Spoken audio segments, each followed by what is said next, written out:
ప్రియులారా, ప్రభు అయిన యేసుక్రీస్తు పరిశుద్ధమైన నామములో మీకందరికీ ఉదయకాల సమయమున నా ప్రేమ వందనములు. Jesus meets YouTube family, GPS Robinson Facebook, వీటన్నిటిలో కలిసి అనుదినం ప్రభు యొక్క వాక్యం వింటున్నారు. మిమ్మలను తలంచి ప్రభువుకు స్తుతిస్తున్నాను. ప్రియులారా, పరిశుద్ధాత్మునితో అనుదినము నడవడము, మాట్లాడడము ఎంత గొప్ప సంతోషం. ఈ ఉదయమే ప్రభు మీకు ఇచ్చేటువంటి మాట మీరు నాతో పాటు కలిసి మీరు చదవాలి, చెప్పేటప్పుడు మీరు వినాలని ప్రేమతో కోరుచున్నాను. ఈ స్క్రీన్లో ఆ వాక్యం వస్తూ ఉన్నప్పటికీ మీరు టక్కున బైబిల్ తెరచి చదివి ఆ బైబిల్ని మీరు చదవాలని నా విన్నపము.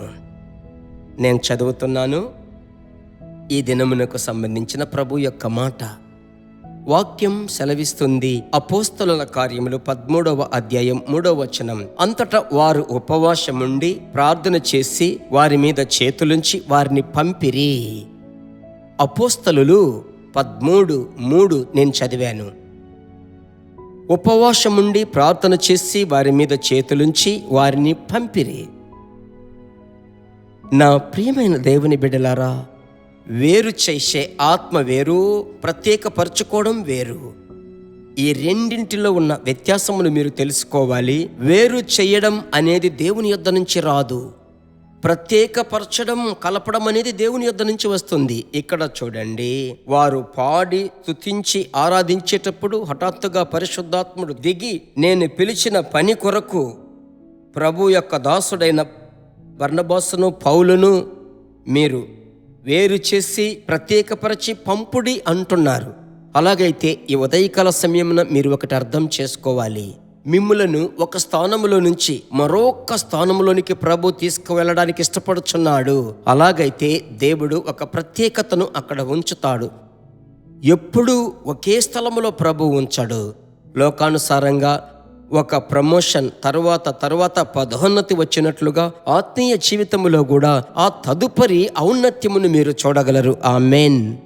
ఇది ఎలాగూ సాధ్యమవుతుంది? మీరు తరచు ఆత్మలో నింపబడి ప్రభువును స్తుతిస్తూ ఉండగా పరిశుద్ధాత్ముని యొక్క ప్రేరణను మీరు బాగా రుచించగలరు. అలాగైతే ఇంతవరకు మీరు పాడుతూ ఉన్నట్లయితే, ప్రార్థిస్తూ ఉంటే, ఇక మీదట మీ ప్రార్థన సరిహద్దులను ప్రభు విశాలపరుస్తాడు. పట్టణము, దేశములు అనే ఆలోచన ఇస్తాడు. ఇలాగూ దేవుడు ప్రతి మెట్టులోనికి మిమ్మల్ని నడిపించే అనుభవం, సువార్త ప్రకటించుటలో ప్రభు మిమ్మల్ని వాడుకుంటాడు. కనుక మొత్తానికి ఈ ఉదయకాలం, ప్రభువా, నీవు నన్ను ఏ మార్గములో నడిపించటానికి ఇష్టపడుతున్నారో నడిపించండి. నా కుటుంబ జీవితంలో నేను జయ జీవితము జీవించాలి, ప్రయోజనకరమైన పరిచర్య చెయ్యాలని మీరు ఈ వాక్యమునకు అప్పగించుకోనండి. ఆశ్చర్యముగా ప్రభు ఈ దినం మిమ్మల్ని నడిపిస్తాడు. ఈ దినం మీరు ముగించేటప్పుడు చూడండి, స్తోత్రముతో ముగించి ప్రభు నామాన్ని మీరు మహిమపరుస్తారు. ఈ సత్యమునకు అప్పగించుకొని మీ కొరకు నేను ప్రార్థిస్తాను. మీరు నాతో కలిసి ప్రార్థిస్తారు కదా. మనం ప్రార్థించుదాం. పరిశుద్ధమైన మంచి దేవా, ఆ రోజు వారు ప్రత్యేకపరచబడినప్పుడు ఉపవాసం ఉండి వారి మీద చేతులుంచి ప్రార్థించి పంపించారయ్యా. దేవా, మీ పిల్లలు ఆ తదుపరి ఆ యొక్క మెట్టుకు రావాలి. సాధారణ విశ్వాసులుగా ఉన్నది చాలు. ప్రభువా, సువార్తను ప్రకటించే శిష్యులనుగా మార్చండి, రూపించండి. ఏదో ఒక రీతిగా మీ బిడ్డలను వాడుకొందురుగాక. అలాంటి భారం, దాహం, ఆశ దయచేయండి. అలాగే మీరు చేయండి. ఈ దినమంతా మీ బిడ్డలను కీడుకు, దుష్టత్వమునకు, శ్రమలకు తప్పించి కాపాడండి. ప్రభు యొక్క రెక్కల క్రింద బిడ్డలకు ఆశ్రయముగా ఉంచండి. యేసు నామములో ప్రార్థన ఆలకించు తండ్రి. ఆమెన్. ప్రభు యొక్క మారని కృప ఈ దినమంతా మీతో ఉంటుంది. సరే, మీరు పొందిన ఆశీర్వాదములను ఎదుటివారితో పంచుకోవాలని తరచూ అంటాను కదా. ఈ క్లుప్త సందేశం మీకు తెలిసిన వారికంతా బాధ్యతతో షేర్ చేయండి. ప్రభు కొలత లేకుండా ఆశీర్వదిస్తాడు. ప్రభు. ఆమెన్. దేవుని బిడ్డలారా, ఈ వర్తమానము మీకు మిక్కిలి ఆశీర్వాదకరముగా ఉందని మేము నమ్ముచున్నాము. ఇంకనూ మా వర్తమానములను విని ప్రభువులు ఆశీర్వదింపబడుటకు జీసస్ మీట్స్ మినిస్ట్రీస్ అను మా యూట్యూబ్ ఛానల్ ను సబ్స్క్రైబ్ చేయండి.